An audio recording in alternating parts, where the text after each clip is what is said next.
a documentary about the tank ecosystem, years 2017 through 2025.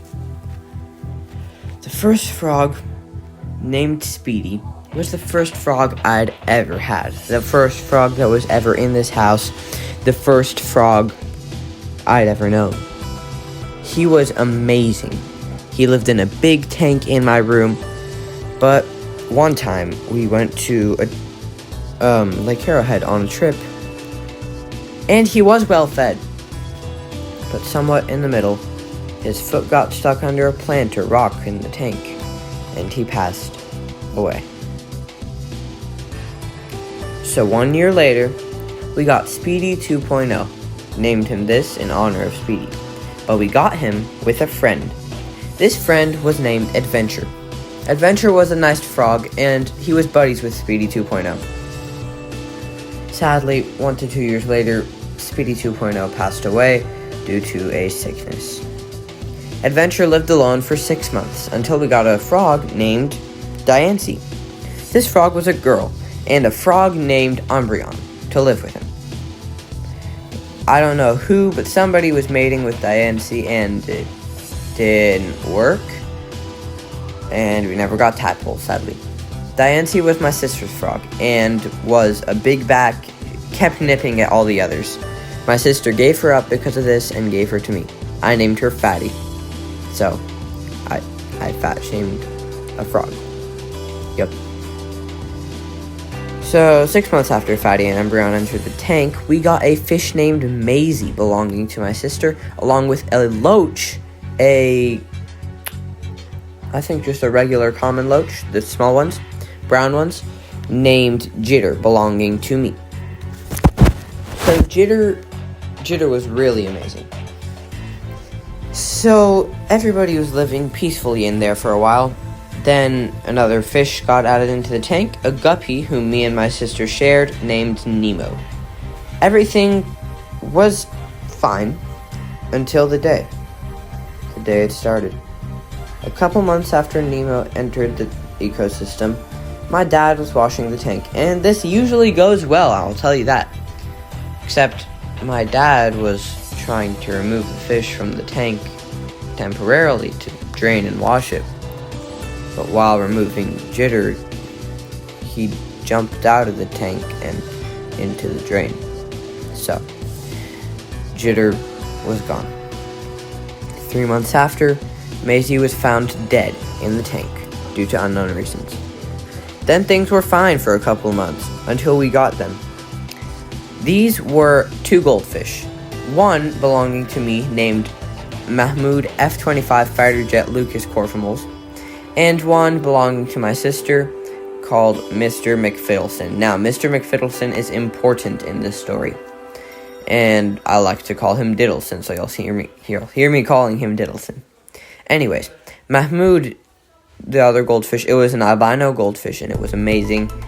He died 2 days after we got him due to a sudden switch of habitats, which happens to most goldfish. But Diddleson lived on, and it wasn't good. We kept Diddleson in a separate tank for a while. Then we went to Lake Arrowhead again on a trip for spring break, 2025. Upon return, Nemo was found dead, most likely due to starvation. The tank was washed because of all this, and the unspeakable happened. Diddleson was removed from his own bowl and entered the ecosystem. This wasn't good, but we didn't know it yet. A week later, 2 new additions came to the tank. Yay! These were an albino Cory catfish named Toughmatix's cat poop scrumdiddlyumptious little freaking crackhead. By the way, this isn't me who's naming these. This is like partially me, and then a lot of it my friends. And then another one was also mine, and it was an algae eater named Big Back Chicken Jockey. But it wasn't the true Big Back. Diddleson was big and possibly a threat. But it was also my sister's, and she wouldn't let us take it out.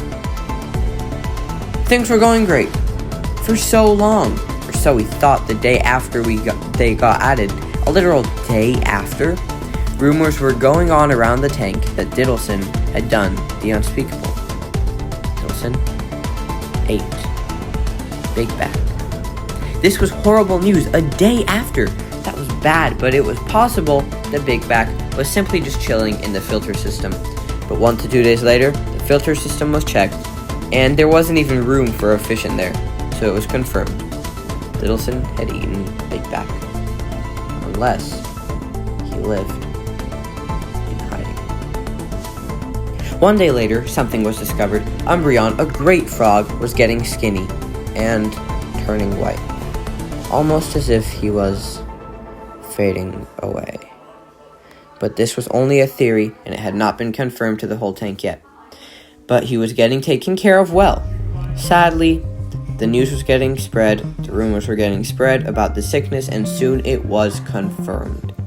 All this had happened in one morning, in this sickness thing with Umbreon. And keep in mind, Diddleson was eating all the food in the tank, which caused Umbreon to get skinny and sick. Then the literal afternoon of that day, something sad was confirmed. All 3 frogs had passed away. Even Adventure, the one who had known Speedy 2.0, a descendant of Speedy, the original frog. It was sad. They were all dead, except for Tuff and Diddleson. But wait! While the tank was getting cleaned, the plant was taken out too. This is a plant in the middle. And Big Back was in it. He wasn't dead. But no. Diddleson had killed him and hidden his dead body in a plant. My sister finally agreed to remove Diddleson. A little too late for that, don't you think? So Tuff was alone for a week, and Tuff was the only source of memories we had, aside from Diddleson, towards the 3 frogs who had died, one of them knowing Speedy 2.0, and Speedy 2.0 being a descendant of Speedy. But now, 3 new frogs came after a week. Not 3 new frogs, 3 new additions had come after a week. 2 frogs, one named Speedy 3.0 in memory of all the past Speedies, and one named Lil Frigga. By the way, this is not like Lil Frigga. It's not supposed to sound like it does. I named it in my head, and it was after a rapper named Lil Tecca. So, and it's because it's a frog, but, it's not supposed to sound like that. So, Lil Frigga was a rapper. Speedy 3.0 was rumored to have the blood of Speedy 2.0 and therefore the original Speedy. And the 3rd edition was Guppo Wuppo Offensive Baja Blast Slurp Chuppo Jr. So, things were fine until several days later we found Guppo in the filter system, getting the life sucked out of him. We had to turn off the filter. He was still alive. But when he came out, he was wobbly, tired, drunk, and in a few minutes, asleep. We put him in a cup since it was 11:30 p.m. and left it there until morning. But in the morning, he didn't wake up. So, what next? Well, another several days later, we got 3 new fish, our final additions for now. One of these fish were my sister's. The one that was hers was a Dalmatian Molly named Spot. Spot was nice, he wasn't as bad as Diddleson. The other 2 were mine. One was a huge Julie Corey catfish, about 5 inches long, named Technoblade Never Dies. I'm sure you all know why. He is still living with us now, along with the other addition, which was a Hillstream Loach that sucks on walls. I named him Zimbabwe. Many things in games and real life are named Zimbabwe by me. This is because of the parrot I had in Minecraft, a realm with my friends, and his name was Zimbabwe. He lived a while, but then he died. And I guess the forest swallowed him. So in honor of him, many things are named Zimbabwe, including the Hillstream Loach and a Minecraft goat in a different world I did with my friends. This world was called Warlords. Now, before I go off topic, I'm going to give you a hint on a project I'm doing in my balcony. Here's the hint. It involves fish. So, to conclude, all these fish, these frogs, these loaches, everything, they lived great lives. Some of them not too long. And it's okay, because that's life. But it's sad, nonetheless. So, I guess I'll see you guys in the next video. And I hope you liked this one. Peace out.